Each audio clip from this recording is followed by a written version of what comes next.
Hi, welcome to a new edition of Winging It with Sandy, and you'll notice that it's not the usual setup. That's because we're at the Paris Airshow, the biggest industry air show in the world, held every 2 years. The numbers are, I won't bore you with the numbers, but it's big. And Sandy, you're like Disneyland first visit, right? Yep, this is my first ever air show and I am so excited. It really is like Disneyland for me. There's just so much going on and I can't wait to see everything. I mean, just check this out. Look at that. How close, like getting close to things like this. And look at the colour scheme. It's so pretty. It's a fabulous colour scheme, really gorgeous stylised Riyadh Air, the new airline from Saudi Arabia based in Riyadh, of course, we're Riyadh Air, and they're promising an amazing interior experience. And here we go, look, even more eye candy.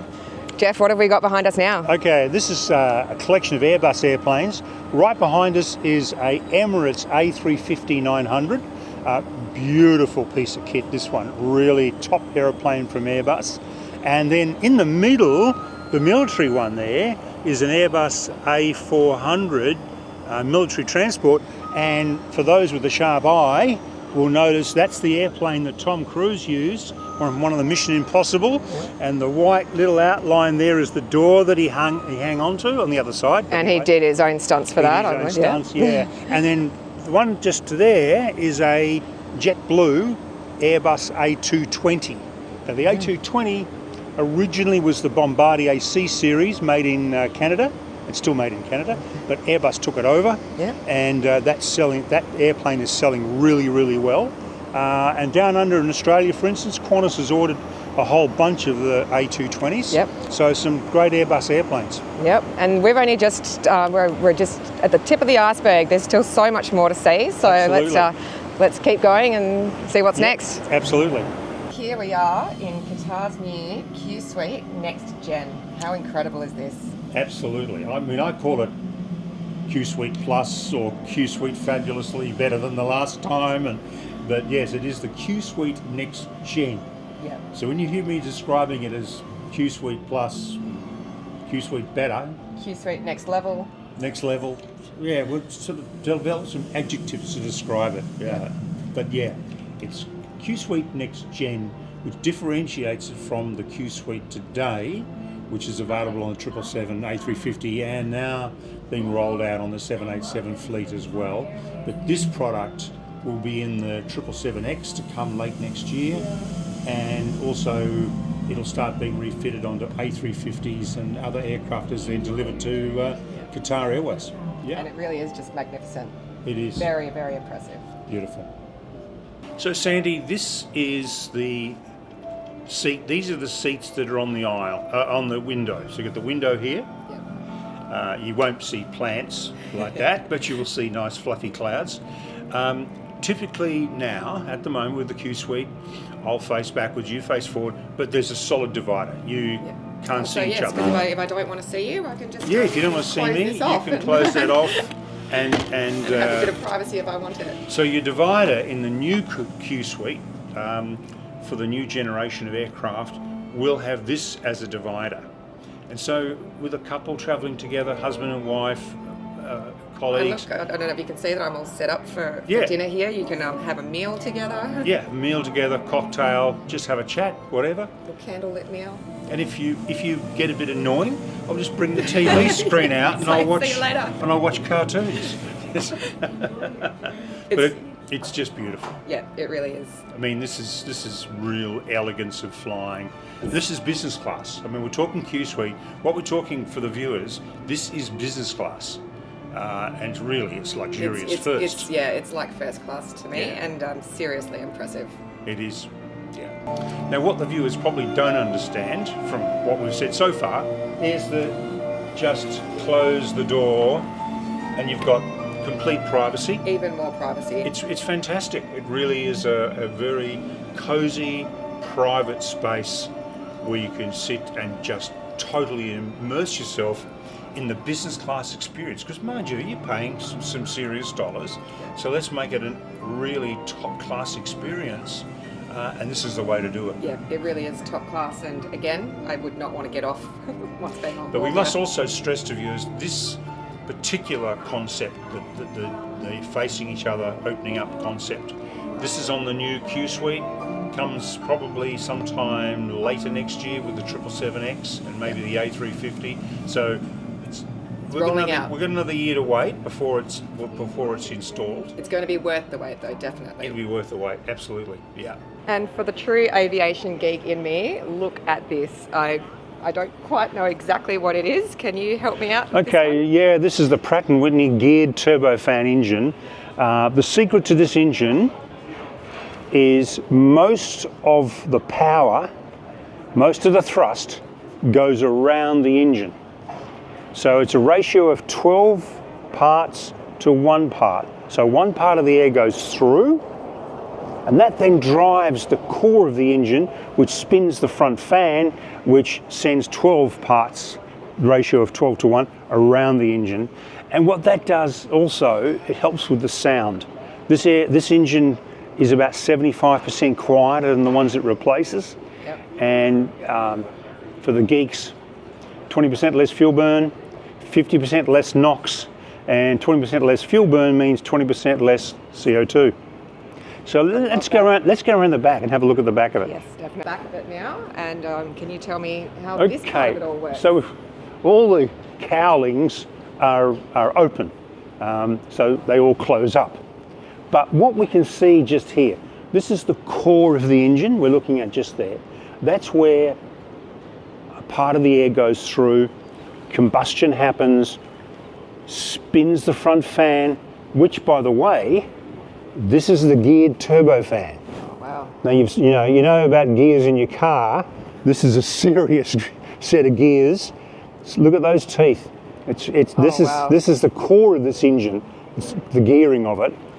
And that drives that big front fan, which sends most of the air around the engine. And most of the air, we can just come in this way, Sandy. This is where it comes through. This goes in and locks in. 12 to 1. The 12 comes around here, and the 1 comes out the back. And that ratio is the secret to reducing the fuel burn on there, because the first jet engines were straight jets. Whatever went in the front went out the back. Yeah. When the turbofans arrived in the early 60s, it was 1.5 went around. That was the ratio, 1.5. Now 12. Now 12. Impressive. Very. And I just want to touch it. Yeah. It's so pretty. It's serious metal. Yeah. Yeah. Here we are in what looks like we're in an actual plane, where we just got to watch a presentation on the announcement of the brand new 777X. Yeah, it was an update on the progress of the certification. Boeing's well into the certification program. This aircraft will enter service sometime next year, and as you saw, Sandy, some amazing numbers. Yes, I mean, the efficiency of this airplane is extraordinary. Yes. But away from that, for the passenger, oh, definitely. Hey, yes, bigger windows. More space, bigger windows, bigger seats, more height, more bag space, just more everything. And another great thing is this aircraft incorporates the same advancements as the 787 when it comes to altitude. So the altitude's going to be, the pressurized altitude is going to be lower. So that will help eliminate jet lag. Yep. It'll be more humidity, so less dehydration. Exactly. So this is going to be a great platform to fly on. It is a game changer. I can't wait for this to just be out there. Absolutely. So this has been an epic couple of days. I knew it was going to be huge. I didn't quite realise how big. The sign that there's 2,400 exhibitors here from 48 countries should have probably tipped me off. Yeah. But it does explain why we walked 10 kilometres yesterday trying to see everything. And got some sunstroke. So didn't bring a hat. Seeing dozens and dozens of different aircraft. So there's commercial aircraft, there's been military aircraft, there's even, as I said before, there's rockets, there's space. And there's lots of drones. Oh, yep. We haven't even The drones are the big thing, and there's Well, we haven't even got to that yet, so maybe we need to take a look at those as well. Drones. Yes, yes. Luckily, we have found the train today, so maybe not 10 kilometres of walking to try to get to these 10 kilometres of train journeys. Exactly. But there's going to be 300,000 people visiting this exhibition, and this is your first. Yes. This is my umpteenth, because the first Paris Airshow I went to was back in 1989. I was 4 years old then. You were 4 years old then, yes, and I was a bit younger then too. But it's an amazing show, and if you're in the industry, you've got to be here. Oh, definitely. You've got to be here. It's definitely for the aerosexual in everybody. I think a little bit. It's it's mind blowing. I've met some various officials from Jet Zero, for instance, from Qatar Airways, for instance, Riyadh Air, Boeing. All sorts of folks that you just can't meet so many people in one spot. Yeah. And one of the interesting things about this show, you talk about walking, and we'll show the viewers this. I'd say half the people here have sand shoes on. Oh yes, definitely. You have to forget the black polished shoes. You're in sand shoes. Everybody dresses for comfort. Now you can see I'm in black t-shirt. You would not want to walk 10 kilometres in high heels. Well, I'm pretty sure you wouldn't want to walk 10 kilometres in high heels. But most of the folks now are in casual outfits. Only a few of them are wearing a tie. It's just too difficult. Yeah. And it's too challenging. Well, it is also really hot as well, being summer in Europe. Yeah.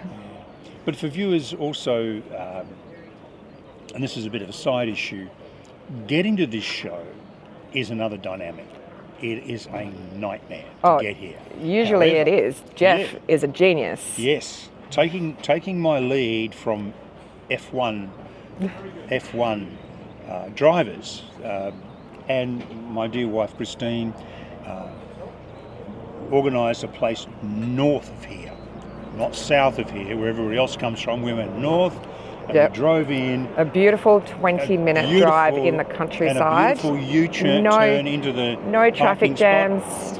It was great. Yeah, perfect. Yeah. And straight into the car park. I've never got here so quickly as we've done the last 2 days, and today we absolutely nailed it. And we just drove straight in. Yesterday I was seeing the freeway coming in from Paris for people coming up from the south was just gridlocked. So he was definitely a genius on this one. And people would say, well, why did you catch the train? Well, yes, you could say catch the train, then you catch the bus. But we did that last time. And then you get stuck in that traffic again. We got stuck in the train, the queue for the bus for an hour. Then we got on the bus, and that was an hour and a half. And the bus driver wouldn't let us off because we could have walked it in 20 minutes. And everybody was saying, no, let us off. And I said, no. Not going to let you off. So, getting to this show this time, we absolutely nailed it, and it's been a really pleasant experience. Yeah, and it's a really, really well organised show. Yeah. Just the signage, the information, the maps, everything, the entries, even coming through when we come in at the entry, we have to get our bags checked and security checks. That's all been so easy and so well organised. Yeah.